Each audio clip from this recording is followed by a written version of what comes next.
someone had dared me to go on the stage, and of course I went up and I fell in love with it.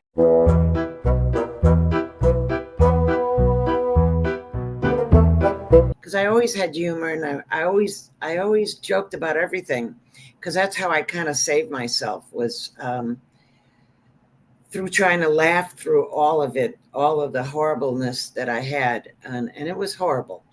I don't think you can become a good comic if you haven't had some real heavy bottoms. Me, myself, and I. I mean, in my reality, there are a lot of comics I like, and usually the ones that really hit bottom are to me, the funniest. And I went to the Comedy Store and I saw Paul Mooney, and I laughed so hard, and he loved my laugh. And I didn't even know who he was. I just went, oh my God, this guy hates white people. I love him. I felt like a Q-tip next to him, but I loved him. Oh, that's so funny. And I don't know, we just literally, you know how to, like you and I, Grace, we just had really great energy together. Yes. It was the same with Paul and I. We had really good energy together. And for the next 7 years, I'm to be with him every day during the day, and then to go to a different nightclub every night. And we just hung out a lot. I remember Eddie Murphy wanted him to write. It was not Coming to America. It was another pilot that he was working on, and we were at Paramount. And of course, I didn't get paid for anything, but I was in such an awe of Paul. Right. That, I had no self-esteem, and to have self-esteem, you have to do esteemable things.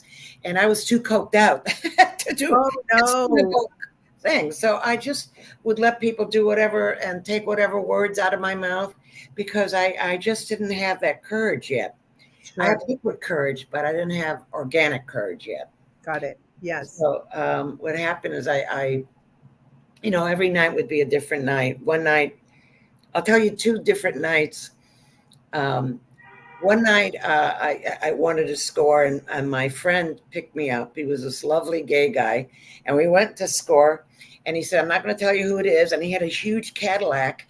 And you know how the doors are really heavy in those old-time Cadillacs? Yes. So it took a lot to open it, and it took a lot to close it. And he says, leave the door open, run in there, get the cocaine, and I'll be waiting for you. And he kept the car going, because he knew once I saw who it was that I wouldn't want to stay there. Well, I walk in there, and it's Ike Turner. It's Ike Turner. And he's wearing a smoking jacket. He hadn't slept in 30 years. He looks like a fucking devil, because his ears were literally pointed. There's nothing in his house but a big black gigantic piano and a little black bench. And he has no cutlery, dishes, candles, pictures, nothing but a big piano.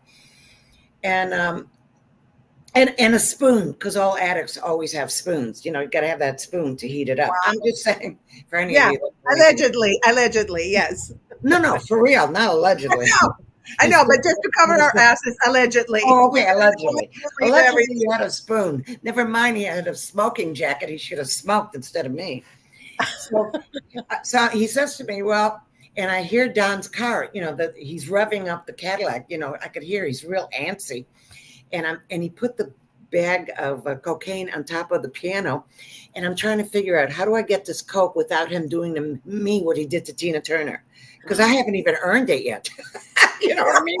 No. That kill, So he puts his arm around me, and I put the baggie in my mouth, and he says, let me play you something. And I was really thin then. Cocaine is fabulous. It's better than Ozempic. Oh my God. Yes, I hear you.